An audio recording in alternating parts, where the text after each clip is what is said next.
पुराण, जिसमें ये दिखाया जाता है कि मरने के पश्चात हमारे साथ क्या होता है। आज मैं आपको गरुड़ पुराण की एक ऐसी अद्भुत कहानी सुनाऊंगी जिसे शायद ही आपने कभी सुना होगा। दोस्तों, ये स्टोरी दिखाती है कि कैसे भगवान चित्रगुप्त सूक्ष्म से सूक्ष्म कर्म का हिसाब रखते हैं। कहानी में आगे बढ़ने से पहले अगर आपने अभी तक हमारे चैनल को सब्सक्राइब नहीं किया तो प्लीज़ सब्सक्राइब कर लीजिए, क्योंकि मैं डेली आपके लिए ऐसी रियल स्टोरी लेकर आती हूँ।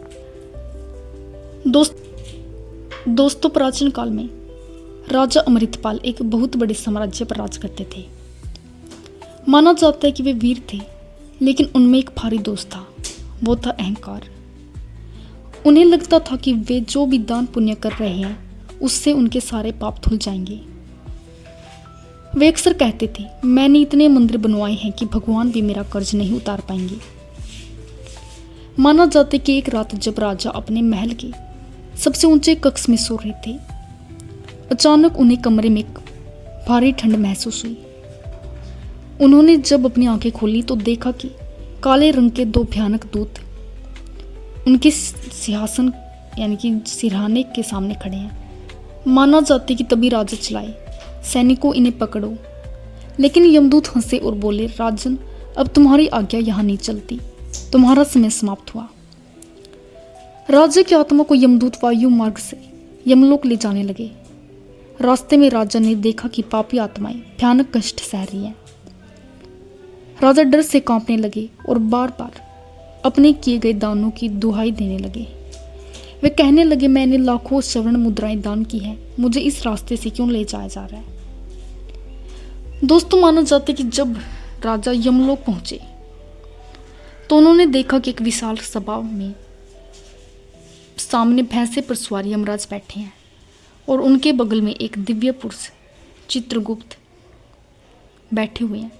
यमराज ने गंभीर स्वर से पूछा, चित्रगुप्त, अमृतपाल के कर्मों का कच्चा चिट्ठा क्या कहता है।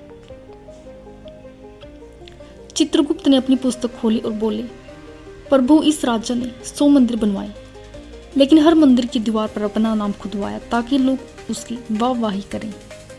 इसने हजारों गरीबों को भोजन दिया, लेकिन भोजन देने से पहले उन्हें अपमानित भी किया।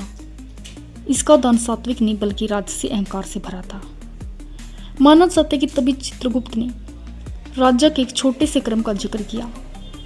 एक बार शिकार के दौरान इसने देखा कि एक छोटी सी चींटी पानी की एक बूंद में डूब रही थी। राजा ने अपनी धनुष झुकाया और चींटी को किनारे पर रख दिया। यह एकमात्र कर्म था जो राजा ने बिना किसी स्वार्थ और दिखावे के किया था। माना जाता है कि तभी यमराज ने न्याय करते हुए कहा, अमृतपाल, तुम्हारे दिखावे के दान का फल तुम्हें कुछ समय स्वर्ग के सुख के रूप में मिलेगा, लेकिन तुम्हारे अहंकार और प्रजा के प्रति किए गए अन्याय के लिए तुम्हें नरक की यातनाएं भी सहनी होगी। राजा को समझ आ गया कि भगवान केवल कर्म नहीं बल्कि कर्म के पीछे की नीयत भी देखते हैं। दोस्तों, परमात्मा हमारे द्वारा किए गए दान की कीमत नहीं बल्कि उसे देते समय हमारे मन के भाव को देखता है। निस्वार्थ भाव से किया गया एक छोटा सा पुण्य दिखावे के करोड़ों के दान से बड़ा है। दोस्तों, आपको स्टोरी कैसी लगी एक बार कमेंट करके जरूर बताइएगा, और अगर आप भी भगवान के सच्चे भक्त हैं तो कमेंट में जय श्री राम लिखना न भूलिएगा, और हमारे चैनल को सब्सक्राइब कर दीजिएगा और वीडियो को भी लाइक कर दीजिएगा।